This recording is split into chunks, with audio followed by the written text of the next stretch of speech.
जय माता दी दोस्तों, कैसे हैं आप सब। चलिए शुरू करते हैं आज की कहानी। माँ, ये क्या है?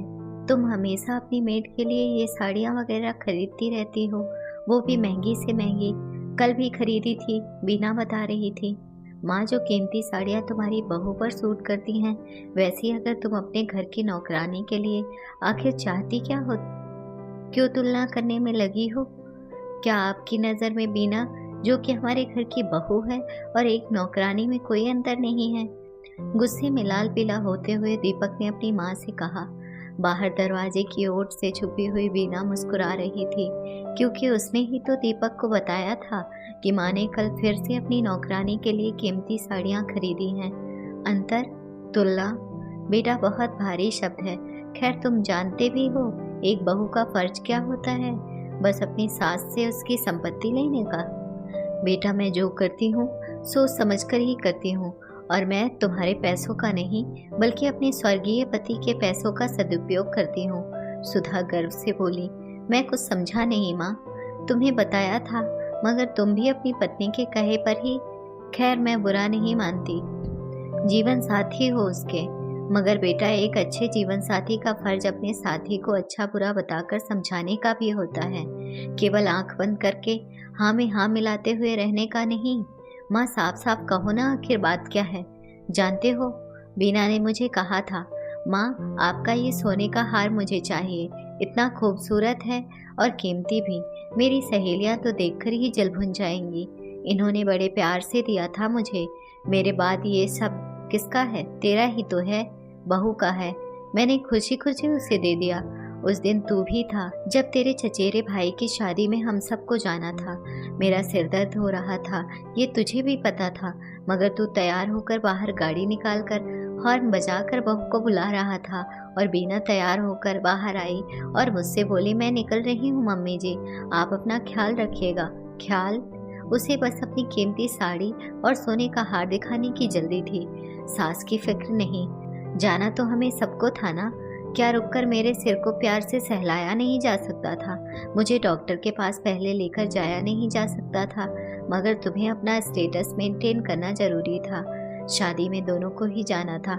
मेरी हालत ऐसी नहीं थी कि मैं उठकर भी खाना बना पाऊँ। जब बहू को कहा कुछ बना कर दे जाओ, तो वह बोली होटल रेस्टोरेंट से ऑर्डर कर लीजिए, और तैयार होकर निकल गई। उस वक्त मेरी आंखों में पानी भर आया था। जिस वक्त अपनों का साथ जरूरी हो, उस वक्त बेटे बहू को पार्टी जरूरी लगती है, अपनी माँ नहीं। तभी अपनी कामवाली आ गई, और मैंने दरवाजा खोलकर वापस बिस्तर पर आकर लेट गई। अभी मुश्किल से 5 मिनट ही बीते थे कि वह कमरे में आ गई और बोली, आप यहाँ क्यों लेटी हुई हैं? बाहर आकर बैठिए ना। आपकी हमेशा की तरह मेख निकालने वाली बातें और मुझसे किचकिच करने वाली बातें कीजिए ना। काम में मन लगा रहता है और काम भी अच्छा होता है। अच्छा, तुझे मेरी किचकिच करना बुरा नहीं लगता? नहीं माँ जी, बल्कि मुझे तो बहुत खुशी होती है। मेरी माँ बचपन से मुझे ऐसे ही टोकती थी, और उनकी डांट खाने के लिए मैं अक्सर कुछ ना कुछ गलतियाँ करती रहती थी। बाद में हम माँ बेटी खिलखिलाकर हंसती थी। मुझे आप में अपनी माँ की छवि दिखाई देती है। अरे चलिए ना। नहीं, आज नहीं। क्यों, क्या हुआ है आपको? वो आज तबीयत खराब है, सर में बहुत दर्द है। जब मैंने कहा तो वह बोली, अरे तो पहले बताना चाहिए था ना। रुकिए, कहकर वह तेजी से रसोई घर में गई, और जब वह वापस आई तो उसके हाथों में तेल की कटोरी थी।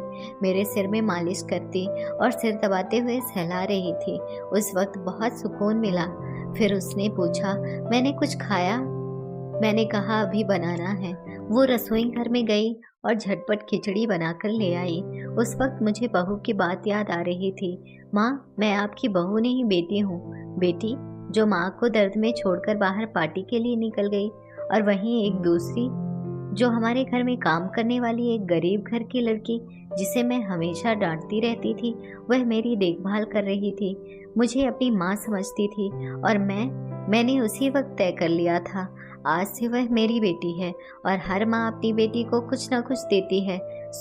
और हाँ, बहू को बता देना, आगे से अपनी तुलना मेरी बेटी से मत करना। कहकर सुधा जी टीवी चलाकर देखने लगी, और वहीं दीपक कमरे से बाहर दरवाजे की ओट में छुपी हुई बीना को देखता हुआ बाहर निकल आया। दोनों एक दूसरे को देखकर शर्मिंदगी से यहाँ वहाँ देखते हुए अलग अलग कोनों में चले गए।